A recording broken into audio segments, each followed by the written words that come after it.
엄마는 요즘 나를 잘 못 알아보세요. 내 얼굴을 한참 들여다보더니 뜬금없이 물으시죠. 너 누구니? 나는 웃으며 대답해요. 나야, 엄마 딸. 그 말을 들은 엄마는 또 한참을 멀뚱히 나를 바라보다가 아무 말 없이 고개를 돌리세요. 엄마가 나를 잊은 건 이번이 처음이 아니에요. 하지만 매번 마음이 무너지는 건 똑같아요. 나는 오늘도 엄마의 하루를 함께 살아가요.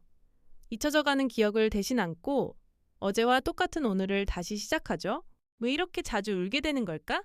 괜찮다고 다짐했는데 오늘도 혼자 울게 됐네요. 엄마는 예전처럼 나를 부르지 않아요. 딸이라는 말도 사라졌고 대신 낯선 이름들을 부르세요. 어디서 들었는지 모를 이야기들도 하시죠. 하지만 나는 알아요.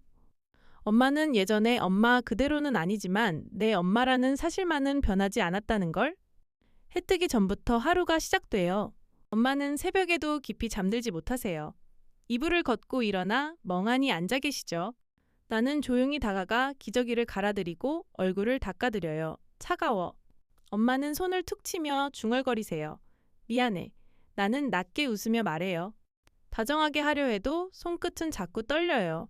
아침밥을 준비하다 보면 엄마는 부엌 앞에 멍하니 서 계세요. 혼잣말을 하시죠. 집에 가야지. 여기 말고 우리 집. 나는 말없이 반찬을 놓고 엄마를 부르죠. 엄마, 여기 우리 집이야. 엄마가 살던 집 맞아? 하지만 엄마는 믿지 못한 얼굴로 나를 바라보세요. 식탁에 마주 앉아도 밥은 몇 숟갈 안 드세요. 밥 있잖네? 국 있어. 오늘도 같은 말이에요. 어제도 그제도 그랬죠? 내가 끓인 국은 간이 잘 맞고 내가 한 밥은 간이 없다고 하세요. 하지만 나는 아무 말 하지 않아요. 숟가락을 내려놓고 천천히 눈을 감아요. 속에서 무언가 밀려 올라오지만 울지 않으려 꾹 참아요. 이게 나의 아침이고 엄마와 보내는 하루의 시작이에요. 가끔은 너무 힘들어서 젊은 시절 엄마 얼굴이 생각날 때가 있어요. 흑백 사진 속에서 환하게 웃고 있던 엄마. 치마 끝자락엔 아이를 키운 흔적이 묻어 있었고 눈가엔 햇살보다 따뜻한 주름이 있었죠. 엄마는 늘 바빴어요. 도시락 2개를 싸느라 새벽부터 분주했죠. 나는 반쯤 감긴 눈으로 아침밥을 먹었어요. 김 싸줄게. 엄마는 입에 넣어주며 말했어요. 김이 바삭했는지 나는 까르르 웃었죠. 소풍날엔 새벽 일찍 도시락을 준비했어요. 김밥, 과자, 음료수. 엄마 손은 쉴 틈이 없었어요. 내가 좋아하는 것만 골라 담아주던 사람이에요. 그게 엄마였죠. 비 오는 날엔 내 운동화를 말리느라 드라이기로 뜨거운 바람을 불어 넣었어요. 다리 아프다며 주물러 달라던 엄마의 발. 그땐 그게 왜 그리 귀찮았는지. 지금은 그 발이 눈앞에 얼쩡거리면 손끝이 자꾸 저려요. 엄마는 기억을 잃어가고 있지만 나는 기억을 되살려요. 엄마가 내게 베풀어준 그 시간들을. 그 마음 하나하나가 지금의 나를 버티게 만들어요. 그날은 이상하게 조용했어요. 엄마가 낮잠을 자는 줄 알았죠? 나는 잠깐 방으로 들어가 빨래를 개고 있었고 문득 기척이 없어 거실로 나와보니 현관문이 열려 있었어요. 엄마 어디 갔어? 신발장 아래. 엄마 슬리퍼가 사라져 있었어요. 심장이 철렁 내려앉았죠. 평소엔 혼자 나가본 적이 없는데 어디를 가신 걸까? 동네 골목을 미친 듯이 뛰었어요. 마트 앞도 버스 정류장도 아파트 놀이터도 아무리 불러도 대답은 없었어요.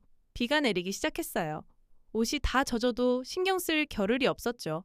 1시간쯤 지났을까? 편의점 앞 벤치에서 엄마가 웅크린 채 앉아 계셨어요. 엄마, 여기서 뭐해?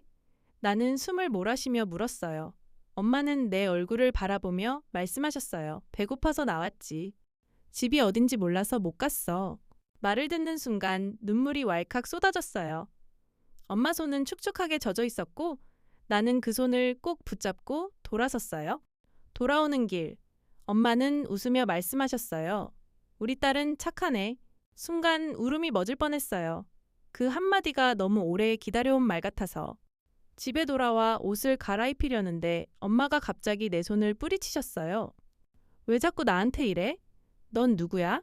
나 만지지 마. 순간 모든 게 멈춘 것 같았어요. 나는 아무 말도 하지 못하고 그 자리에 얼어붙었죠. 엄마는 눈을 부릅뜨고 말씀하셨어요. 이상한 애야. 내 옷 가져가지 마. 나는 조용히 뒤로 물러나 화장실 문을 닫고 혼자 울었어요. 아무도 없는 공간에서 소리 없이 울었죠. 겨우 마음을 가라앉히고 다시 나왔을 때 엄마는 소파에 앉아 계셨어요. 표정은 평온했고 내가 누구인지도 다 잊은 얼굴이었어요. 나는 조심스럽게 다가가 엄마 손등을 감싸쥐었어요. 엄마, 나야, 엄마 딸. 그 말에 엄마는 나를 바라보셨어요. 짧은 침묵, 그리고 고맙다. 엄마가 그렇게 말씀하셨어요. 그 한마디에 숨이 멎을 뻔했어요. 기억하지 못해도 이따금 찾아오는 짧은 인식의 순간. 그 짧은 눈빛 하나에 나는 오늘도 하루를 견뎌내요. 밤이 되면 엄마는 조금 더 잠잠해지세요. 낮 동안의 혼란과 낯선 말들이 사라지고 고요한 숨소리만 거실을 채우죠. 나는 조용히 방 불을 끄고 엄마가 누운 소파 옆에 앉아요. 하루 종일 쌓인 감정을 숨도 쉬지 못한 채 삼키고 나서야 비로소 고요함이 찾아와요. 엄마는 자고 계신 걸까? 아니면 눈을 감고 또 다른 세상을 떠돌고 계신 걸까? 나는 살짝 손을 뻗어 엄마의 이마를 쓸어봐요. 엄마, 나야. 엄마 딸이야. 지금도 여기 있어. 아무 반응 없는 얼굴을 바라보며 나는 작은 목소리로 중얼거려요. 내가 기억할게. 엄마가 잊어버린 모든 걸 내가 끝까지 기억할게. 하루가 또 저물어요. 하루라는 시간 속에 엄마의 기억은 조금 더 희미해졌고 내 마음엔 또 다른 주름이 생겼어요. 엄마가 나를 몰라도 괜찮아요. 나는 여전히 엄마 딸이니까. 그 사실 하나면 오늘도 버틸 수 있으니까. 아, 여러분. 부모님을 소중히 여기세요. 나이 들어서도 사랑으로 돌보시길 빕니다.